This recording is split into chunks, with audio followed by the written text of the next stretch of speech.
Hello friends, welcome to HB Kapadia School. Myself is Kunal N. Pandya, HOD, Physics Department, HB Kapadia School, and member of AAPT, that is American Association of Physics Teachers. So, this is our lecture number 3, and as I have told you, we will discuss about forces between multiple charges. Okay, forces here we are dealing with the forces which is Coulombian in nature, that is we have to discuss about electrical forces. Okay, we have to discuss about electrical forces. So which type of electrical force?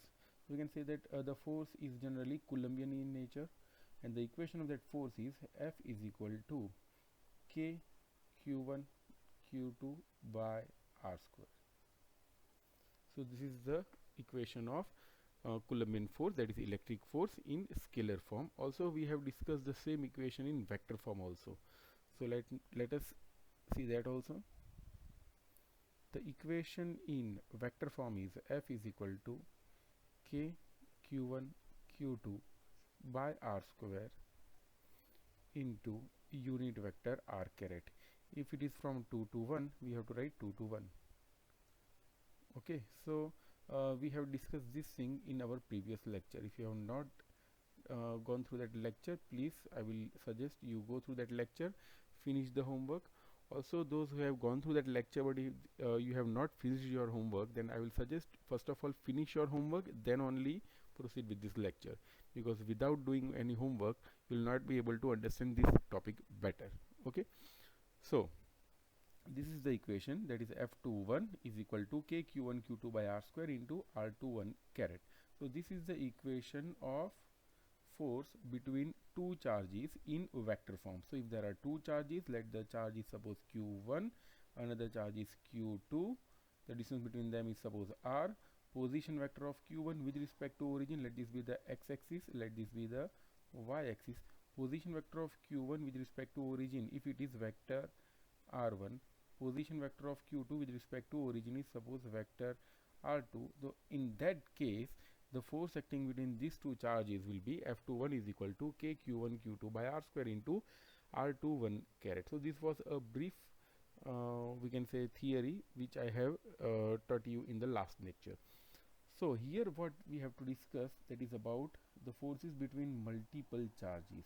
Okay, so we have already discussed about forces between only two charges, but if there are multiple charges, there are more than two charges, then we have to calculate how we are going to do that.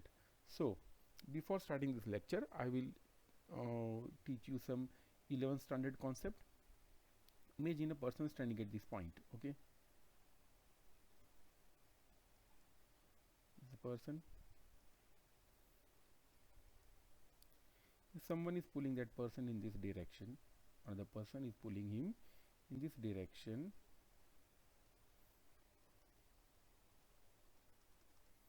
the force of, let the force in this direction is suppose 5 Newton. At the same time, some other person is pulling him in this direction, the force of 10 Newton. So what logic says? So logically we can say that the person at the center position, of course it will move somewhere like this in this direction. It can never go in this portion. Okay, it will not go in this portion in here. Always it will go in somewhere over here. Also it may not completely go towards 5 Newton. Also it will not go completely towards 10 Newton. If third person also is pulling him in this direction, suppose this is the third person, he is pulling him in this direction. Okay, so in that case the person of course will move like this somewhere over here. Why? Because this is 5 Newton, this is 10 Newton, 10 Newton is greater than 5 Newton. As a result, this person will move somewhere in this direction. So basically this is called the addition of vector in which there are multiple vectors. Okay, if there are more than two vectors, in that case we have to add vectors like this. Okay, so once again let's see, if there are more than two forces acting at a single point, in that case also in gravitation also we have seen we are taking the principle of superposition. The same principle of superposition applies to Coulomb's law also. So if imagine this is a we can say if this is a particle on which a force is exerted in this direction, let the force is suppose F1, another force is like this, it is suppose F2, this force is F3. So in that case, we have studied in standard 11, we have to draw first of all vector F1. From the head of vector F1 we have to draw vector F2. Okay, the direction and the magnitude of F2 shall remain same. This is suppose F3, this is F3.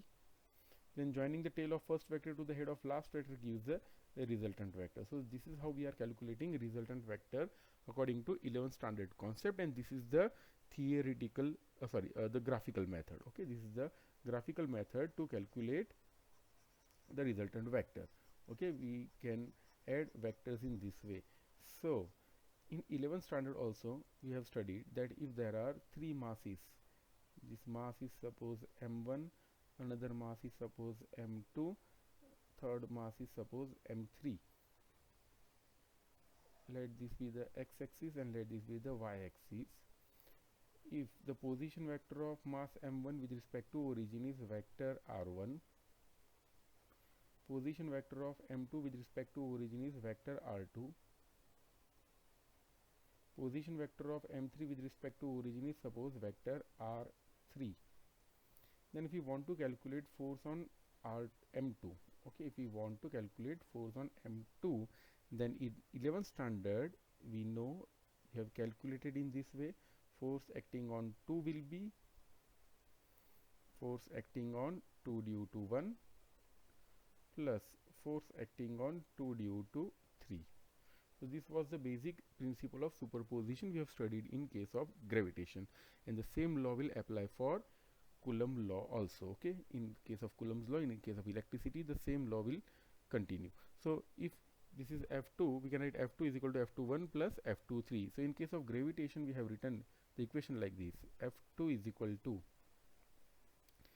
according to universal gravitational law, we have written Gm2 m1 into bracket r2 minus r1 by magnitude of r2 minus r1 the whole cube, plus this plus will continue like this, and this F23, instead of F23 we have to write G m2 m3 into bracket, we will write, see, as it is a 2 3, we have to write r2 minus r3 divided by magnitude of r2 minus r3 the whole cube. If you are not able to understand this thing, you should go to the previous lecture in which I have in detail told you that how we are obtaining this equation. Okay, I have also taught the vector concept in this case also. So let's see. So this was the equation of force acting on mass m2. Force acting on mass m2 can be given by this equation. So this was 11th standard concept, this was a gravitation. Now let's see what happens in case of electricity. So again we will discuss the forces between multiple charges. If there are more than 2 charges present in a system, let this be the x-axis, let this be y-axis. This is suppose charge q1, this is suppose charge q2, and let this be the charge q3. Okay, so these are the 3 charges. Let the position vector of q1 is vector r1, position vector of q2 is suppose vector r2, position vector of q3 is suppose vector r3. So in this case, the force acting on charge q1, which is present at this point, force acting on q1, we can write force acting on q1 will be fq1. Force acting on q1, we can write it is fq1 is equal to, or we can just write f1 also. Okay, we can write f1, that is force acting on 1. It goes without say, it is a force acting on charge q1. So this is force acting on 1 can be written as force acting on 1 due to 2 plus force acting on 1 due to 3. If the fourth charge is there, then we can also write force acting on 1 due to 4 over here also. But as we have considered only 3 charges, only these 2 terms will be there in this equation. So F1 will be, we can write F1 is equal to The equation of force acting on 1 due to 2, as per previous lecture, we can write, it can be written as K Q1 Q2 into bracket, you can write this is vector R1 minus vector R2 divided by magnitude of vector R1 minus vector R2 the whole cube plus F13, we can write it is a K Q1 Q3 into bracket vector R1 minus vector R3 divided by magnitude of vector R1 minus vector R3 the whole cube. So this is the equation of force acting on charge 1, okay, or we can say force acting on charge Q1. So in this case, the force acting on first charge will be, it will be the vector summation of the individual charges, individual forces acting on the charge.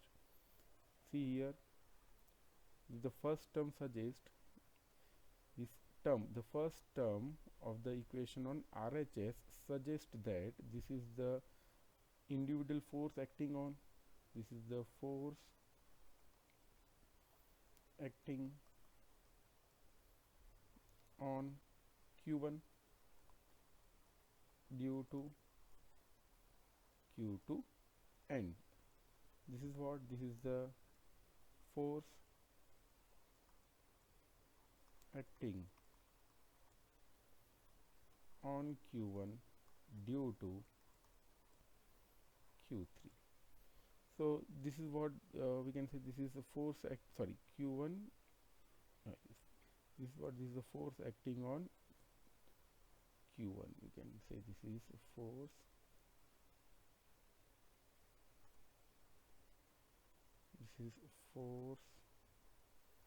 on Q1. So we can write force acting on Q1 is a force acting on Q1 due to Q2 plus force acting on Q1 due to Q3.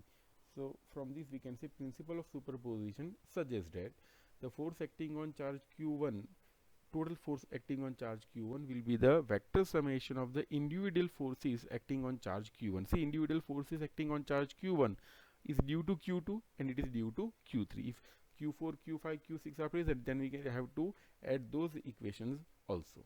Okay, so let's proceed further. This is our principle of superposition. See this, I have written specially for you. This is from NCERT. Okay, so remember these lines. See, when I am writing NCERT, you have to open your book and you have to search these lines in NCERT, and you have to take a highlighter or a pencil, as I have told you in a previous lecture. Underline these lines in the NCERT and remember it forever.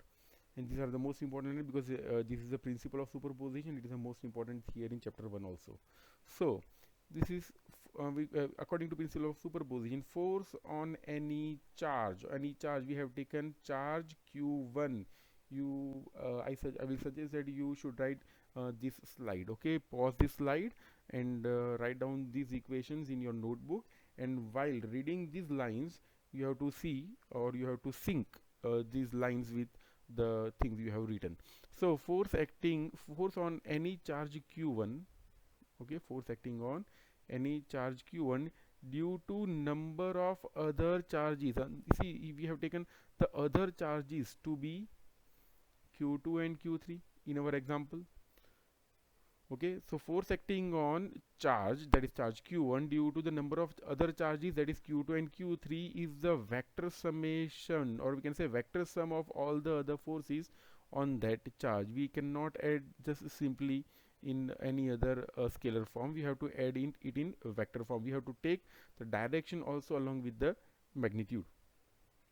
This is the vector sum of all the forces acting on that charge. All the forces mean it is the forces due to 1, that is Q1, and due to Q2. Okay, force acting due to Q2 and force acting due to Q3.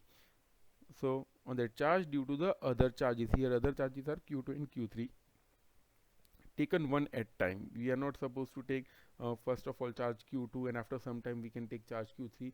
You have to take all the forces simultaneously at the same time. the individual forces, we can say here the individual forces were force acting on 1 due to 2. This is the individual force acting on 1 due to 2, and another force was 1 due to 3. So the line says the individual forces are unaffected due to the presence of other charges. So if imagine, let's take a small example. Let's take a small example. Imagine, suppose this is a charge q1, this is charge q2, and this is charge q3. If the force acting between these two is a 2 Newton, force acting between these two is suppose 3 Newton, then if this charge, if the magnitude of this charge is increased, let the magnitude of this charge is initially it was q3, let's take it 10 times greater. Okay, it becomes suppose a 10 times. So if this q3 becomes a 10 times, in that case this force will also increase, it will multiplied by 10 times, but this force will be unaffected with the change in this charge, with the change in this charge q3. So the last line, sorry, second last line says that the individual forces are unaffected due to the presence of other charges. Okay, the other charges will not affect the force between these two charges. If the force is between these two charges 2 Newton, it will not change even if we change this charge q3. Okay, this is termed as a principle of superposition. Okay, so you have to remember this line, write these lines 5 times. I will suggest write these lines 5 times because it will help you in your theory examination as well. So write these these lines, or we can say paragraph, 5 times. Okay, so force acting on any charge means charge q1 due to a number of other charges, that is q2 and q3. While I'm reading these lines, you have to check out where we have written these things in notebook. The last slide, other charges is the vector summation of all the other forces on that charge due to the other charges. When I'm saying other charges, and the charges are q2 and q3. Okay, taken one at time, we have to take all the forces simultaneously. The individual forces are unaffected. Okay, if the force between q1 and q2 over here in this example, if it is a 2 Newton, that force is unaffected due to the presence of other charges. Even if the other charge increases, or if this is we have taken q3, even if I am taking q4, q5, q6, then also the force acting between q1 and q2 will remain 2 Newton. Okay, resultant force may change, but the force between these two charges will be unaffected due to the presence of other charges. This is termed as the principle of superposition. This is the most important paragraph up till now. So let's see next. See, this diagram is there in our textbook. This is the diagram figure number 1.8. Here I have written. Okay, this is figure number 1.8. So this is a simple diagram. See, we have 3 charges over here. This charge is q1, this charge is q2. Have a pencil in your hand and point out all these things in your NCERT textbook, and also draw the same thing in your notebook also. Okay, I will be checking all these things when the school reopens. So this is charge q1, this is charge q2, and this is charge q3. Okay, if you are not able to see it properly, you should see in your textbook. I have tried my level best to make these things visible. So this is q2, this is q1, this is q3. 3 charges are there. The position vectors of q1, the position vector of q1 is vector r1, position vector of q2 is vector r2, position vector of q3 is vector r3. Okay, then what is the force acting on 1 due to 3? See, this is q3, this is q1, force acting on 1 due to 3 is this one, this is f13, force acting on 1 due to 3.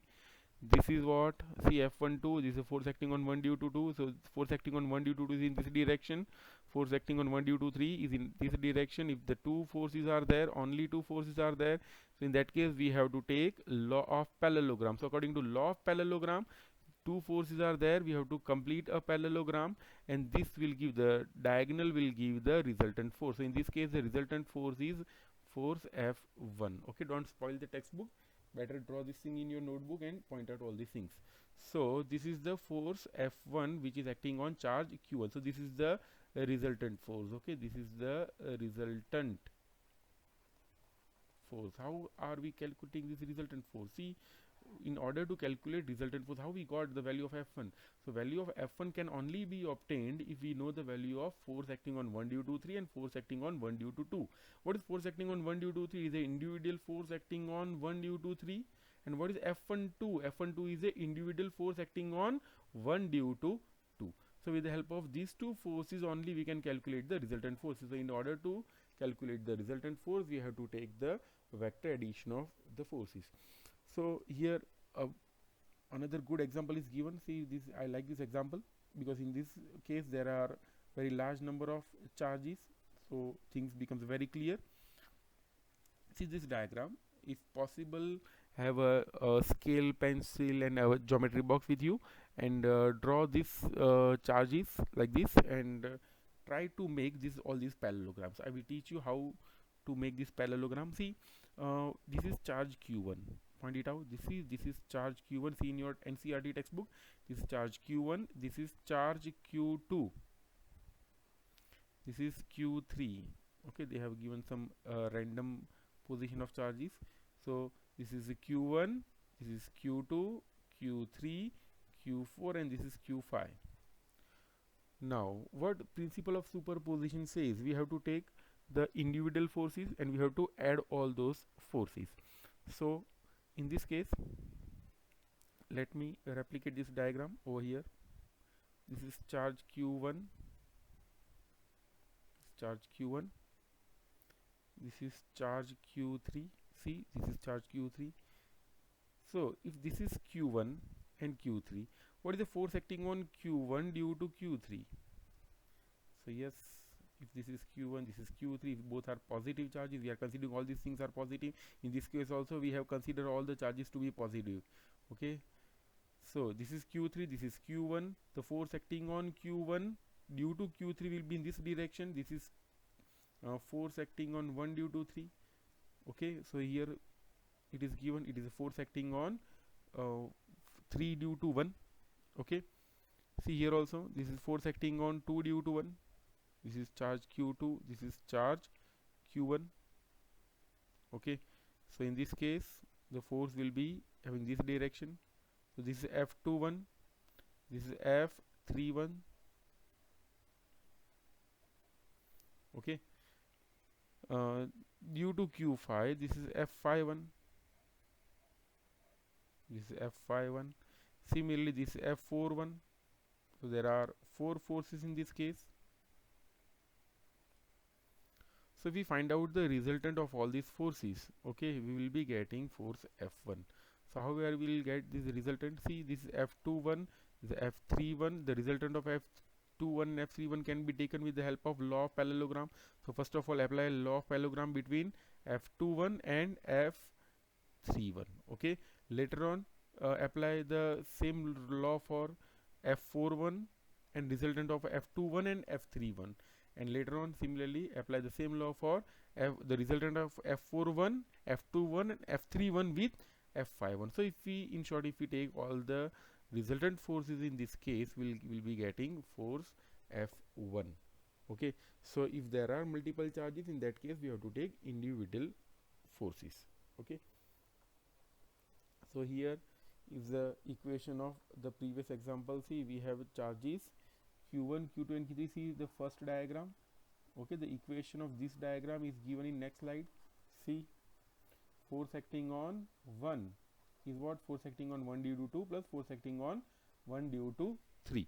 What is force acting on 1 due to 2? It is this one. See, 1 by 4 pi epsilon 0 means it is K. Q1, this is Q1, Q2, unit vector R12 by magnitude of R12 square.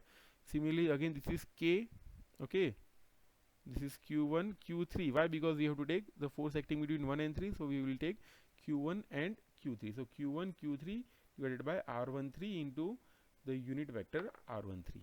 Okay, so this is the same equation which is given in the NCERT. Point this out. Here we are discussing about NCERT. Again I am telling these things are written in bold letter. It means it is a vector quantity. Okay, so NCERT will not write these vectors in such manner. Okay, they will just write the things in bold letters, and they are correct also, because a vector can be represented by writing it in bold letters. Okay, it is not necessarily every time they will keep a arrowhead.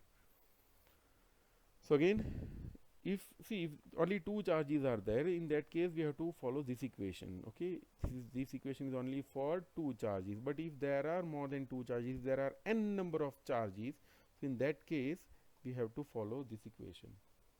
So this is the equation. See this equation is for n number of such charges. So if the number of charges is very large, so in that case we have to follow this equation. This is force F1. Okay, this is force acting on 1 due to 2 plus force acting on 1 due to 3, such force acting on 1 due to n. See, if you are calculating all these forces, of course this thing will come out. This is also called K. The value of K is 1 by 4 pi epsilon 0. So K will come out. If this is charge 1 and 2, we have to write Q1 and Q2. This is R12 by magnitude of R12 square. This is F13. Again we have to write 1 and 3 into Q1 Q3 by R13 square, and if it is 1 and n, we have to write 1 and n R1 square into unit vector R1 caret. So if we calculate the resultant force, after this equation will come this equation. Okay, here see this charge Q1, it will come out. Okay, it is common, and 1 by 4 pi epsilon 0, it will remain like this only.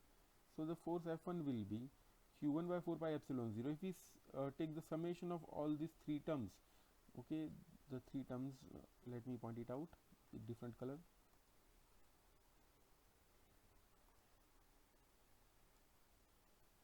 If we add this term, see we have Q2, in this case we have Q3, in this case we have Qn. So here basically the summation is from 2 to n. See, it starts from 2, it ends with n. So here the summation is taken from 2. See, this is the equation. Summation starts from 2 to n. See, this is a sign of summation. You have studied this thing in 9th standard, I think so, or 10th standard. Yes. So I is equal to 2 to n. Which things are changing? See, qi means we have to put 2 instead of I. Then we have to keep 3, 4, 5 and so on. And this is R1 I see here. This is 2. This is 3. The things which we are changing, we have to write I instead of these changing things. So here we have written in this equation, see, this is I. Again this is 2. See this in equation 2. This is 3. This is n. So we have written this is I. Okay, so wherever the things are getting changed, you have to write I. This is the basic concept of 10th standard. Okay, if you are not able to understand, let me know. I will prepare a separate video for this also. Okay, I will be supporting you in any manner. Okay, any standard. If your concepts are not clear for 9th and 10th standard, then also I will teach you. So let me please write in comment section if you are not able to understand this equation. I will just expand this equation for you, and I will also clear the concepts of 10th standard. Okay, if you are not willing to write it in comment section, you can write me in personal message also. Okay, so let's see next. The next topic is electric field. Okay, so what is electric field? Imagine there is a positive charge. Suppose a positive charge. Okay, we know that the charge, okay, the electric force acting between two charges cannot be a long range force. Okay, always electrical force is a short ranged force. Okay, we know that. So electric force is a short ranged force. It means there is a region around, we can say there is a boundary around a charge where the effectiveness of that charge is experienced. Okay, so we can say within this boundary, let us consider this is the boundary of that charge. Within this only we can feel the effectiveness of this positive charge. Beyond this boundary we are not feeling the intensity, or we can say the effectiveness of this electric field or due to this charge. So let us consider a negative charge at this point. Okay, this suppose a negative charge. The negative charge is at this point, it is beyond the boundary of this charge. Okay, beyond the boundary of effectiveness of this charge. In that case, no force will act with this negative charge. But if the negative charge is kept at this point, in that case there will be some attractive force between these two charges. If this charge is kept more nearer to the positive charge, a greater force will act between these two. So we can say from such considerations, electric field can be defined as, it is what, it is just a region, okay, it is a region around a charge where the effectiveness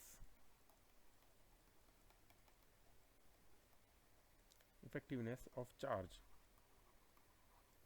is experienced.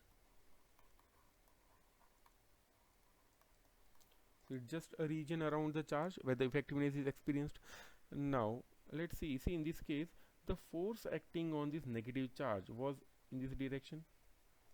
Now what if I am keeping a positive charge at this point? If the charge is positive, in that case these two will repel each other. As a result, this will be pushed away. Okay, if a positive charge is kept, it will be pushed away. If a negative charge is kept, it will be attracted. Similarly, if this at the center, see at the center we have kept a positive charge. Similarly, at the center, if we are keeping a charge which is a positive, okay, if this is suppose a positive charge, if this is positive charge, okay, so in that case, if another positive charge is kept, then this positive will be repelled. Okay, if it is kept at this point also, it will be repelled. If it is kept at this point, it will be repelled. On left hand side also, anywhere, if it is kept anywhere around this charge, a repulsive force will act on that charge. So this positive charge at the center repels all the positive charges which are kept around it. So therefore the direction of electric field due to this charge, see this charge is positive, okay, in this case it is a positive. So due to positive charge, the electric field will be coming out. Okay, coming out means what? If a unit positive charge, or if any type of positive charge is kept, the direction on that charge will be radially outwards. Similarly, if at the center a negative charge is kept, imagine suppose this is a negative charge at the center. Now if we are keeping positive charge around it, so think what will happen. See, positive charge is kept towards negative charge, in that case it will attract, in this case also it will attract. So an attractive force will act towards all these positive charges which are kept around negative one. In that case, see the directions are going towards the negative charge. So in this case, see the direction are going towards the negative charge. See, you can zoom this picture, or you can see it in your NCERT. This is already given in your NCERT. So in this case, the direction will be radially inwards. So if it is a positive charge, okay, remember it forever. If it is a positive charge, the direction will be radially outwards. Okay, if it is a negative charge, the direction will be radially inwards. Always we have to consider the direction with respect to positive charge. It means we have to consider, we have to imagine as if there is a positive charge around this charge at the center. So if this is positive, it will be pushed away. If it is positive, it will be attracted. Okay, so the electric field is calculated with the help of a positive charge. The definition is according to the positive charge is kept around the charge at the center. So let's proceed further. This is the equation which is given in NCERT about the electric field. This is the equation of electric field. How this equation comes? See, the equation comes like this. See, what is the equation of force? Force is equal to K Q1 Q2 by R square into R caret. So if we want to calculate electric field, imagine suppose this is charge Q1 and around it, this is suppose it's this is the electric field around it. Then if this is charge Q2, no force will act between these two. But if if this charge is kept at this point, then they will attract or repel depending on which type of this charge is there, or at the charge at the center.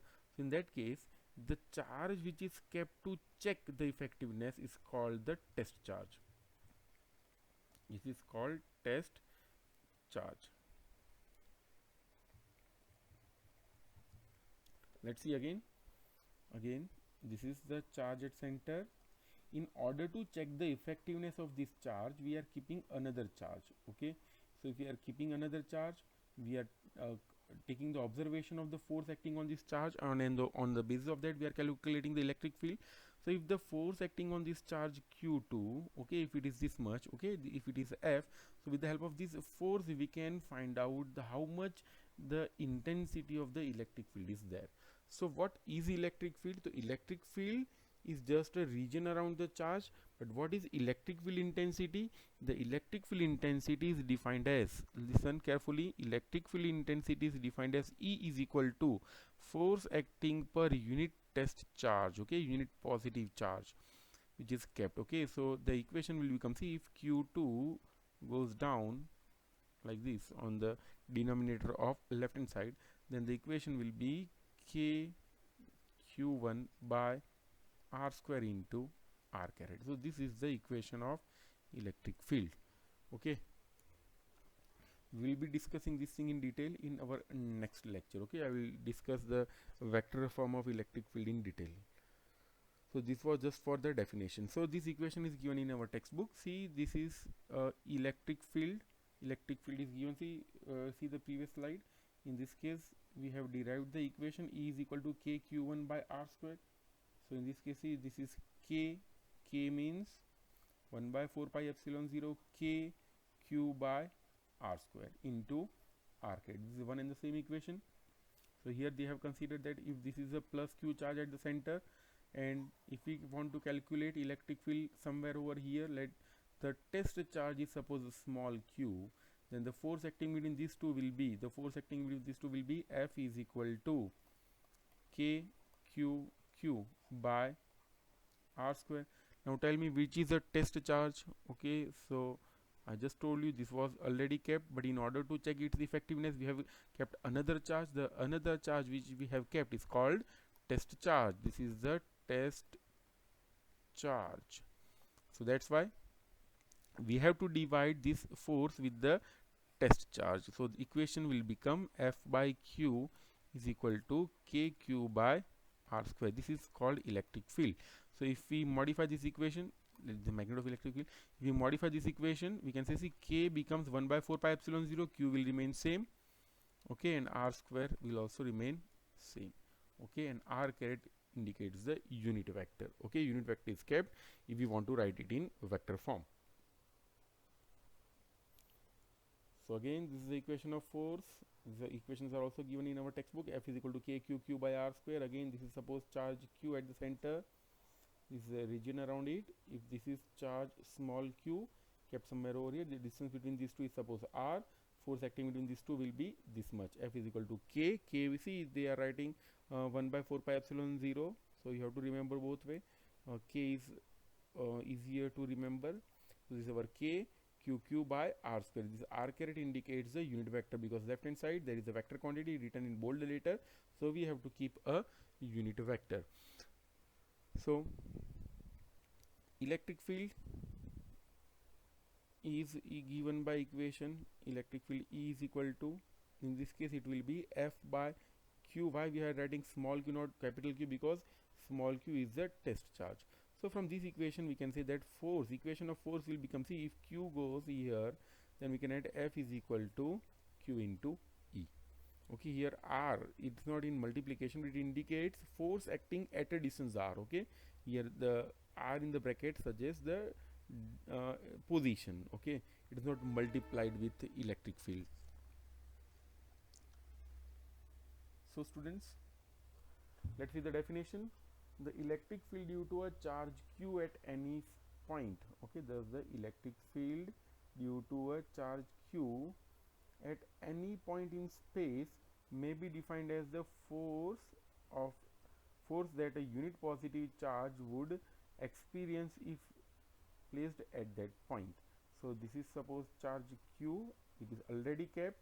The electric field due to this charge can be defined as the force per unit positive charge. It means we have to keep a positive charge at this point. We have to calculate the force acting between them. The force is F is equal to KQ by R square. The force per unit charge, if it is kept, okay, is defined as electric field. So the charge q which is producing electric field is called the source charge. Okay, this charge, the charge which is placed at the center, is called the source charge, it produces electric field, and the charge q, small q, which tests the effectiveness of source charge, is called the test charge. So this definition is very important.